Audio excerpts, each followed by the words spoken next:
Dhaba style दाल चना की recipe आज आपके साथ शेयर करने वाला हूँ, ज़रूर ट्राई कीजिएगा। तो चलिए स्टार्ट करते हैं अपनी रेसिपी को। 300 ग्राम मैंने यहाँ पे दाल चना ली है। ओवरनाइट मैंने भिगो के रख दी थी। थोड़ा सा पानी बॉईल हो जाए तो दाल को आपने ऐड करके थोड़ी सी हल्दी ऐड करके 15 से 20 मिनट के लिए कवर करके आपने कुक कर देना है। अगर आपके पास टाइम कम हो तो आप प्रेशर कुकर में भी हल्दी डाल के दाल को बॉईल कर सकते हैं। कढ़ाई में ऑयल शामिल करेंगे और साथ में ही 2 सूखी मिर्चें, थोड़ी सी सिनमन और 2 फूल बादियान मैंने लिए हैं। हल्का सा ऑयल गर्म हो जाए तो इसी के साथ शामिल कर देंगे 1 लार्ज साइज का प्याज बारीक कटा हुआ।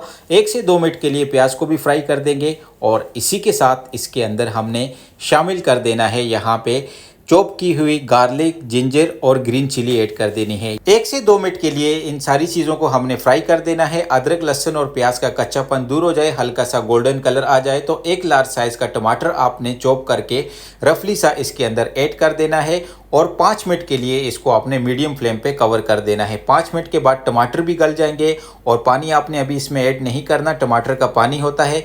तो अभी स्पाइसेस अपने ऐड करेंगे।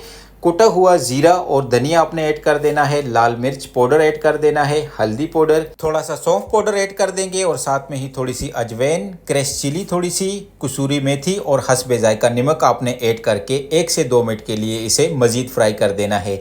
अच्छे तरीके के साथ जब फ्राई हो जाए तो 1 चम्मच आपने इसके अंदर पानी का ऐड कर देना है और मज़ीद इसे 1 से 2 मिनट के लिए आपने फ्राई कर देना है ताकि ये मसाला नीचे ना लग जाए और अच्छे तरीके के साथ कुक हो जाए। और साथ में ही हमने दाल चना जो बॉईल की थी उसको हमने इसके अंदर ऐड कर देना है और 1 से 2 मिनट के लिए हाई फ्लेम पे इसको कुक करके थोड़ा सा हमने पानी ऐड कर देना है और 1 से 2 मिनट के लिए मज़ीद इसे कुक करेंगे और 4 से 5 मिनट के लिए लो फ्लेम पे इसको आपने कवर कर देना है।